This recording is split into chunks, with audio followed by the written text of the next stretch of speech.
Jen Pasquale, I'm so excited to have you on this program. We're going to be talking today about all your efforts as an executive coach and a team developer with Lead with Curiosity. I love the title. Stay curious is my tagline on the show. I love it. I'm excited to be talking to you today. Thank you for coming on the show. Thanks for having me. I appreciate it. So I'm very excited about this because of one major issue that we're having a lot in the real estate world. There are a lot of agents that want to build a team, a lot of firms, there's a lot of ideas out there. There's a lot of people telling them what to do, and it is never as easy as it could be. It's never going to be easy, but it could be easier. So I'd love to hear from you a little bit of your background, and then we can Mhm. jump into the first steps of starting a team. So why don't you Yeah, give us your background, and then we can jump in.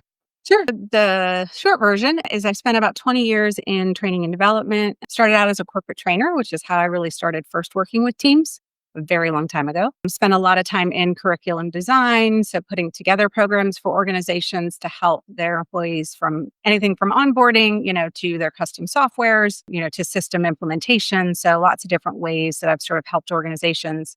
And then a handful of years ago, I got exposed to Clifton Strengths, actually for the second time. I didn't know it. I didn't know then I had done it 20 years prior. I didn't remember. But when I did it, What was that again? when I took Clifton Strengths a few years ago, I did not remember that I had actually taken it as part of my onboarding when I was working for Arthur Andersen forever ago in change management. And part of it was because it was something as part of onboarding, and then it sort of went in a drawer, which is what often happens. And so when I did it again 20 years later, to me, it was like this brand new thing. I'd never seen it before. So it took later, I figured out that I had done it before. But when I did my Clifton Strengths a few years ago, it was during a time when I was I think in some ways kind of lost personally and professionally, trying to figure out what was next for me. And it provided so much clarity, gave me so much confidence to just understand what my unique value was. And so then I decided I really wanted to bring that work and kind of connect it with the work I had done before in the corporate space and in the team space, and sort of combine those into Lead with Curiosity, which is the work I do now. Great. Cool. Okay. Excellent. So I think I've done that too. It comes with a small book, correct? Often, not always, but often it does. Yeah. And I'm glad I had somebody guiding us through that.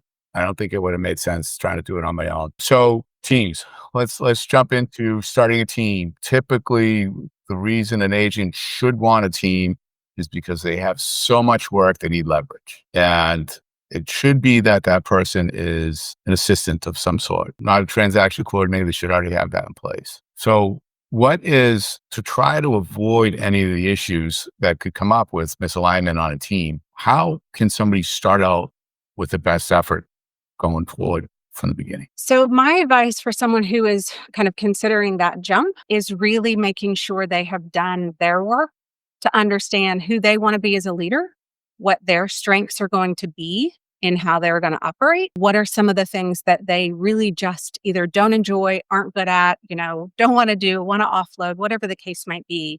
But I think having clarity around what you uniquely bring to the table and what you don't, I think is how you ask the right questions to ensure that you're not going to hire someone who you have a ton of fun with, but isn't the person you really need to help your business grow and to help ensure that relationship with your clients continues to deepen over the years. I love the word clarity. One of the challenges with that, I think a lot of people they don't have their own clarity on who they are, where their strength. So where do they begin there? Yeah. So there's a lot of different ways to do that. So I'm obviously biased as a Gallup certified Clifton Strengths coach. Like that's the space I love.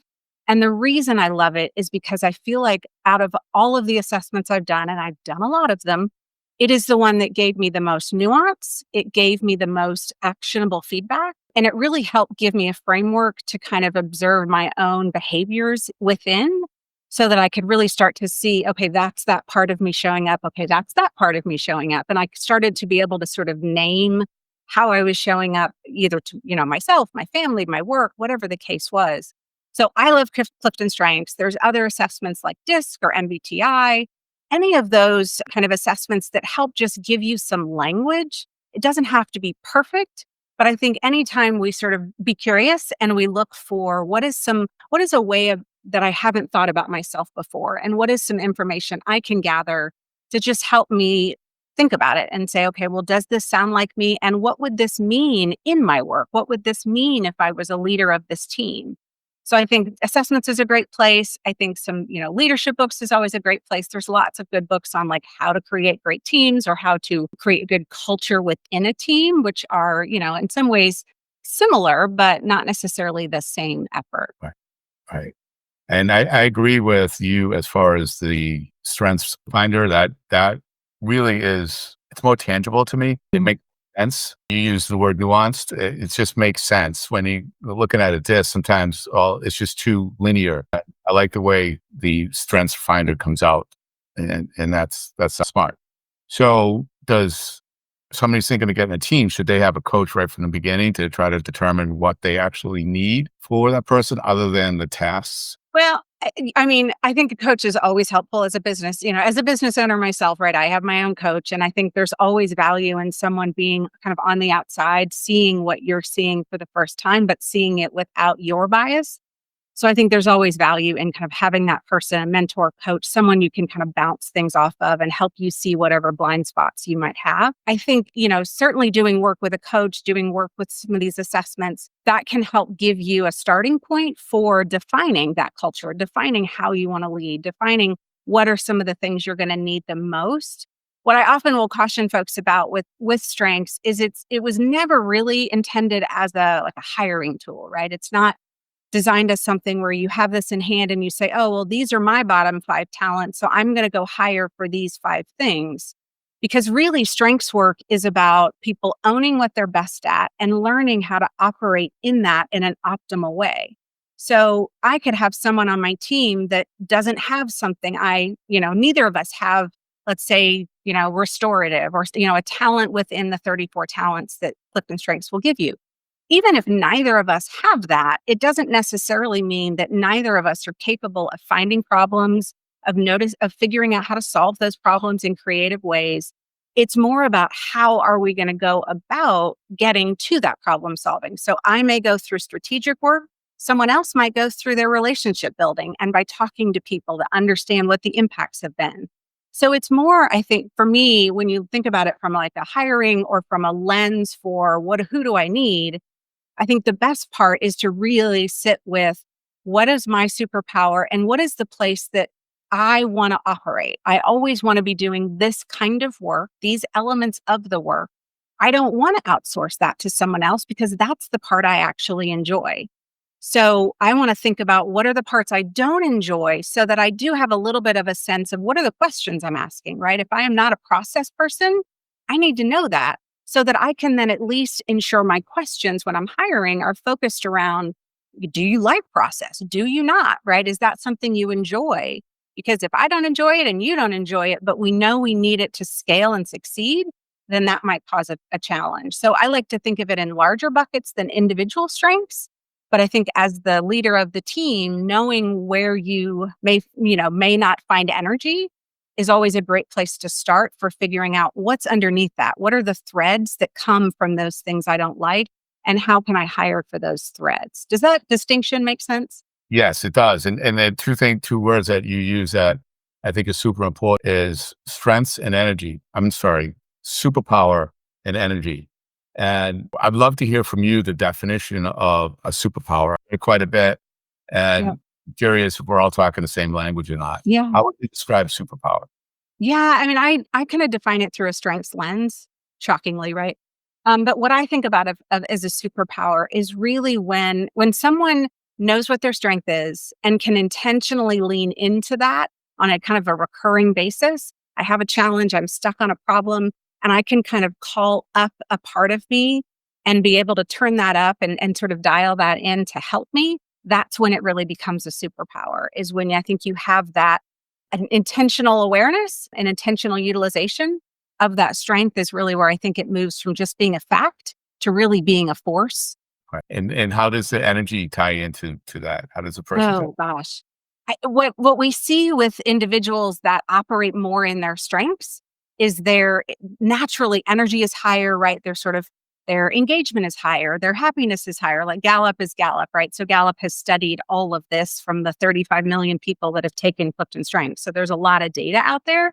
That's what they find is that when you're operating more in your top strengths, you tend to just be more energized by that because it's not those draining things that might be at the bottom. We can all do the things at the bottom, but they take a little more effort, a little more energy, and probably aren't.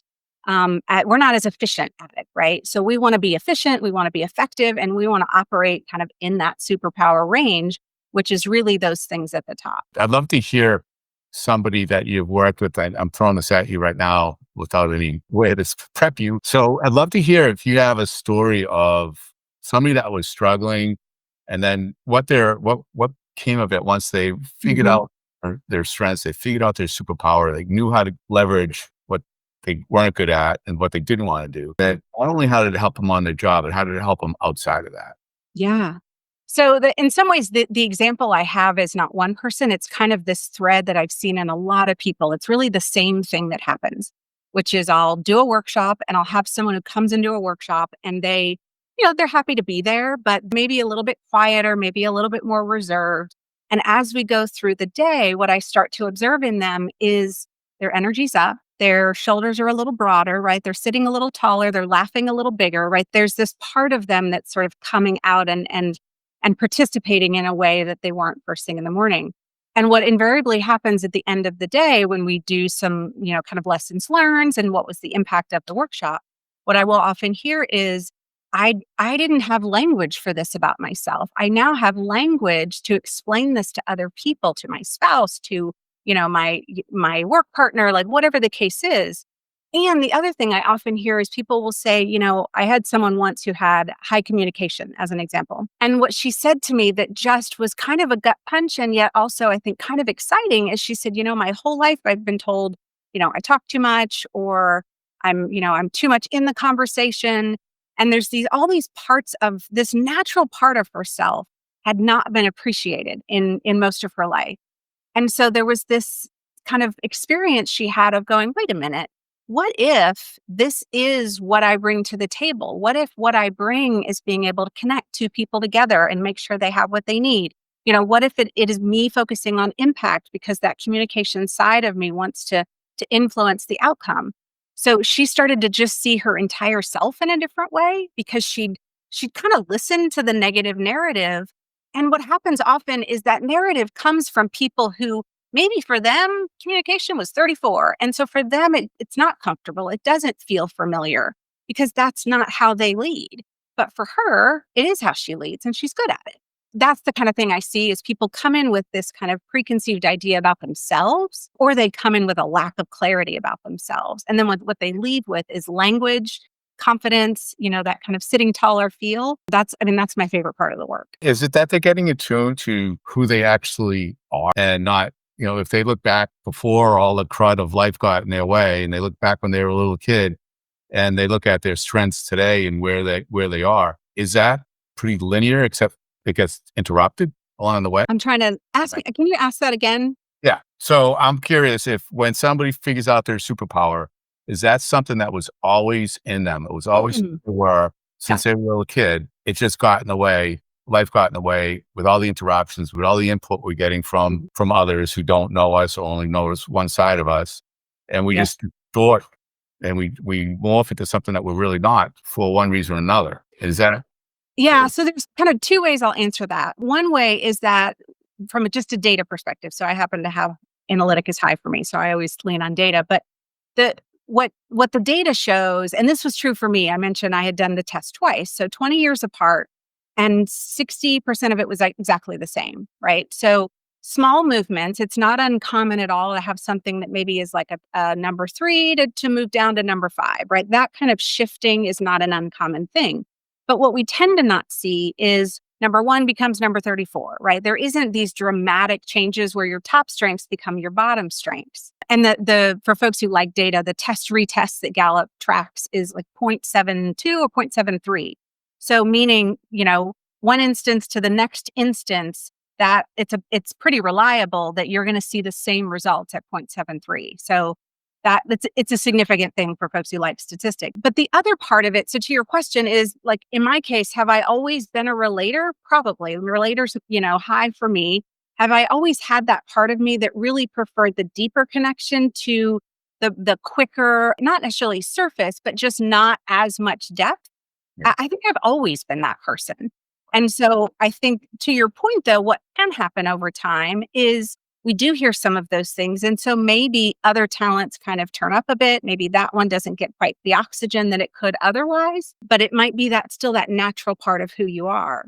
I think the other part of the answer to that question is what I see making the biggest difference in people going, oh, okay, I see this differently is about relationships. So I've often heard, and I don't know if you have as well, that like healing comes in like relation to other people often in a way that it's hard to do just in a vacuum. So if I'm trying to kind of heal from something in a vacuum, and then I'm talking about sort of from an emotional perspective, that is much easier to do in relationship with someone else. And so what I see in workshops is when someone they're going back and forth on here's your talent and here's what I see.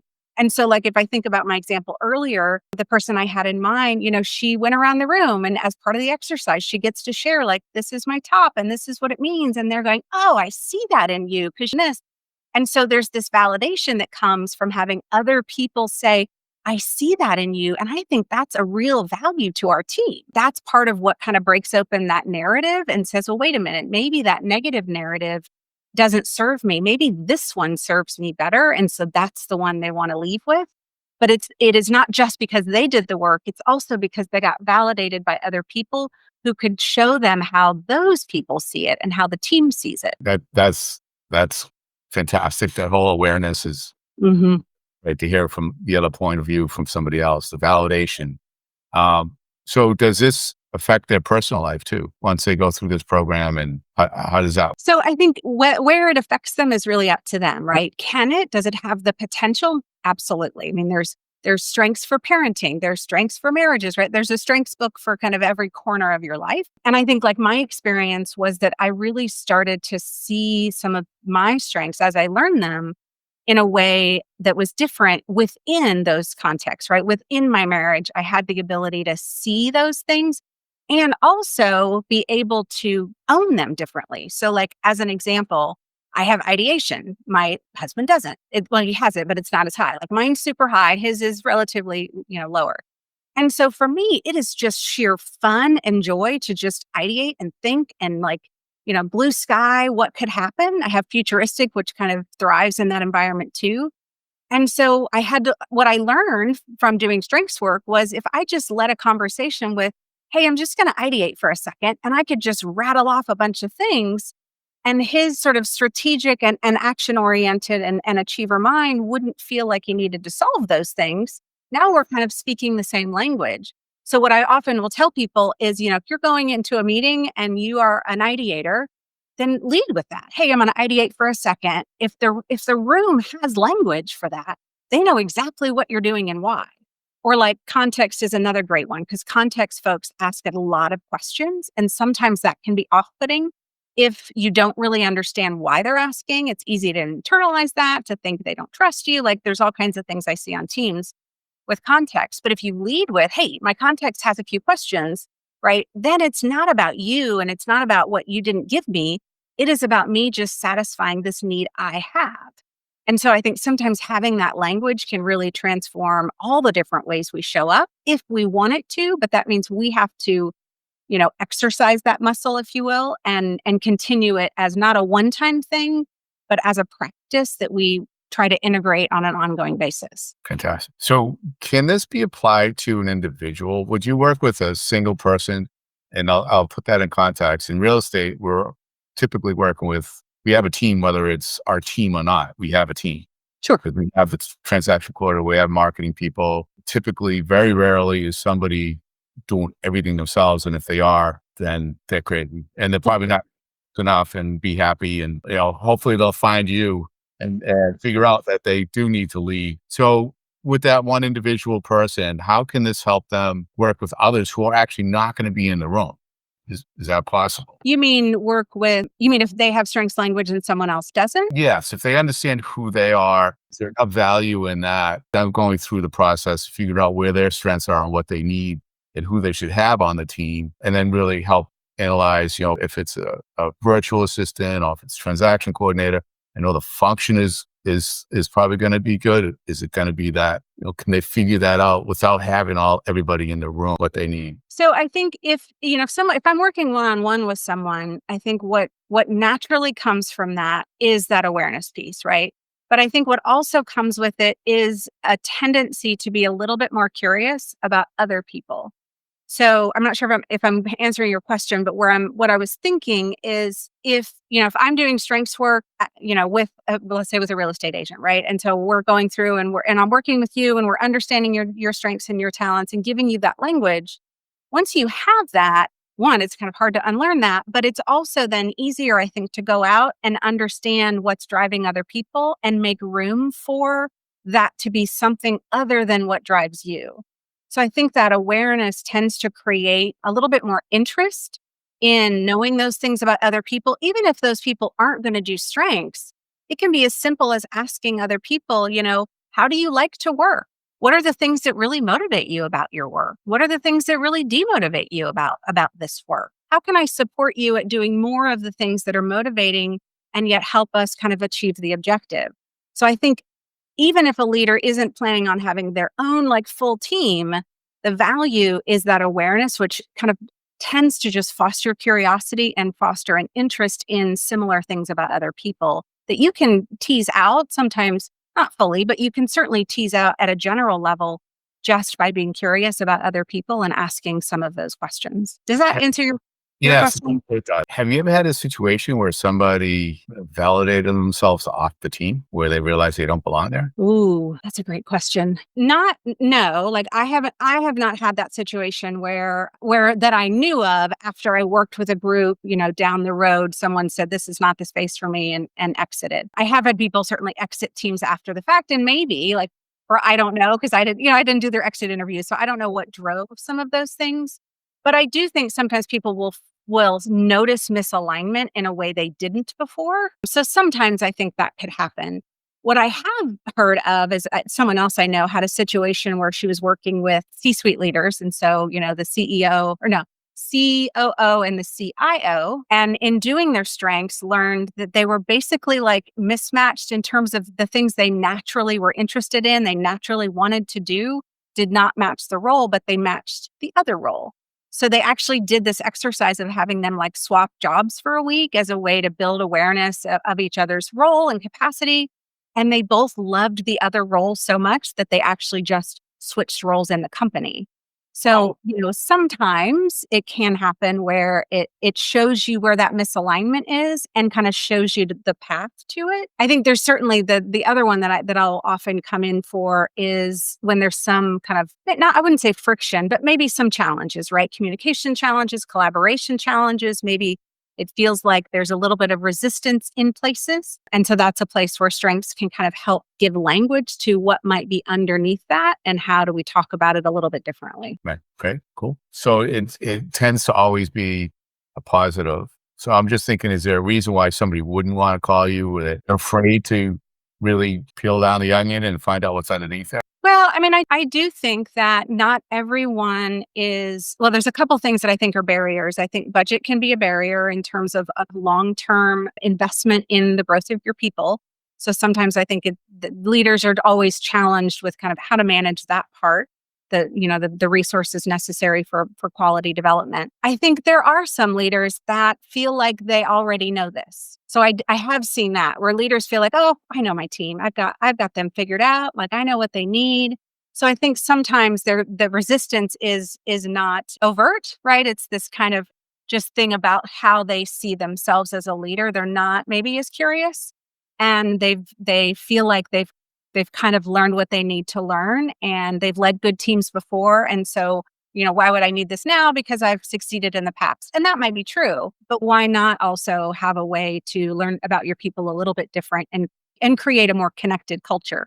So I think it's the resistance, if there is any, I think comes with folks who feel like there isn't longevity in it. And I think assessments kind of get that rap sometimes because I think sometimes organizations will just come in and do a workshop and then we're never going to see you again. And there's no question that's not how you create long-term impact. And so my preference is always to work with orgs that really want more systemic change and really to craft a culture that's strengths based because that's where you see the ridiculous numbers of productivity and engagement and all the things that really help drive the team forward.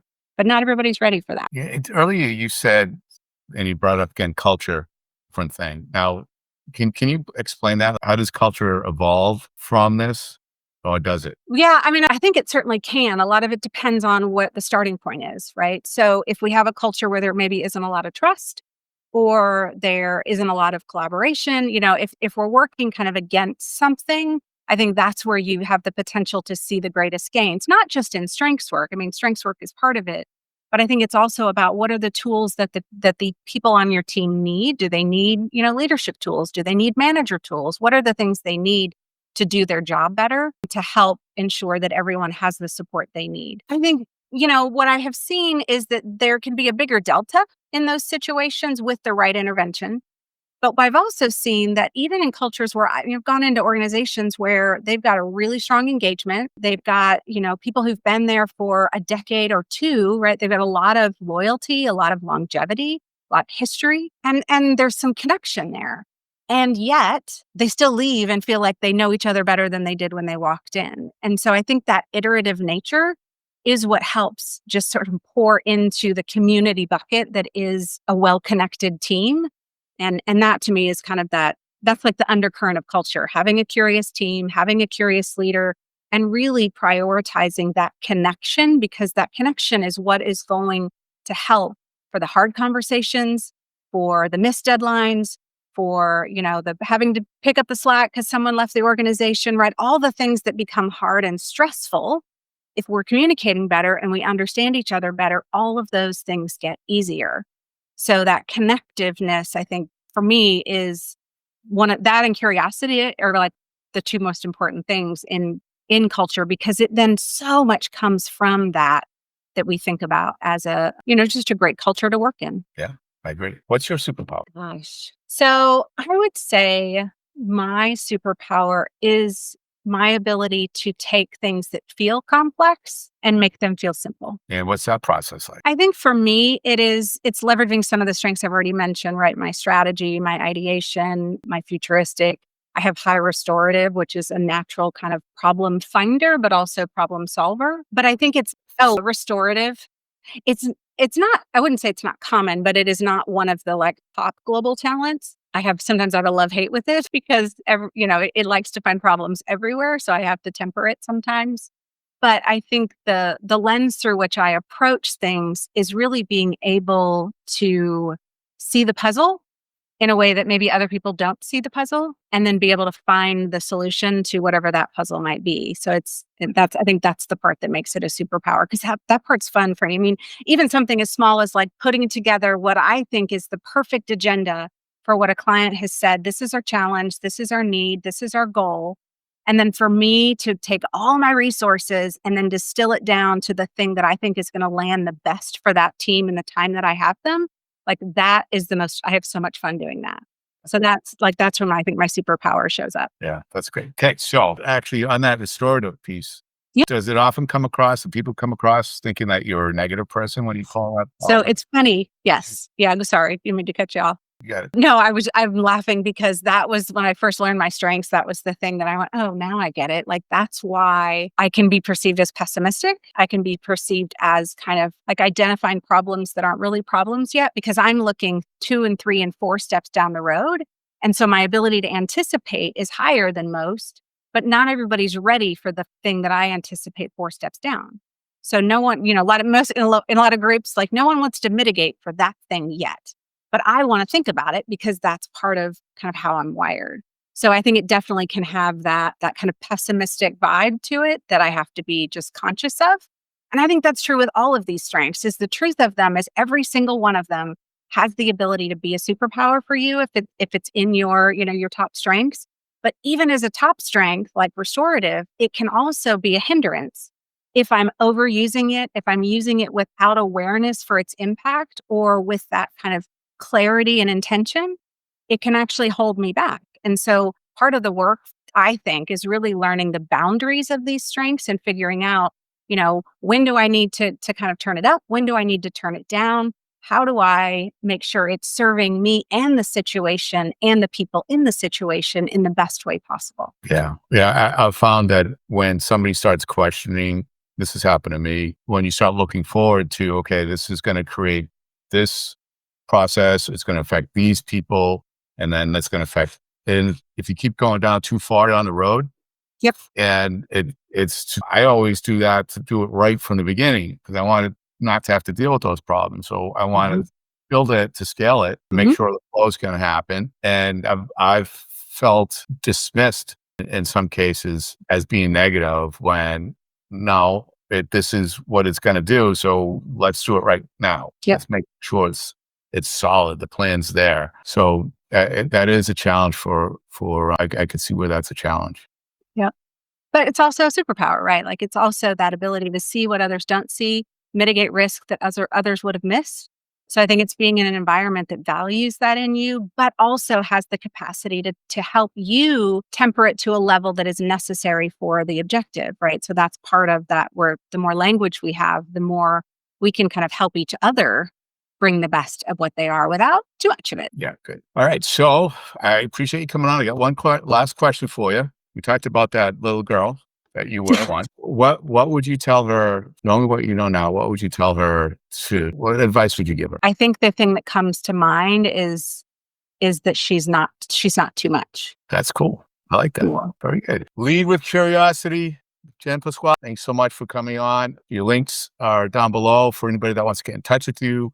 Please comment, ask questions. We'll respond on this channel. Subscribe, stay in touch, be your best, have fun. Thanks so much, Jen.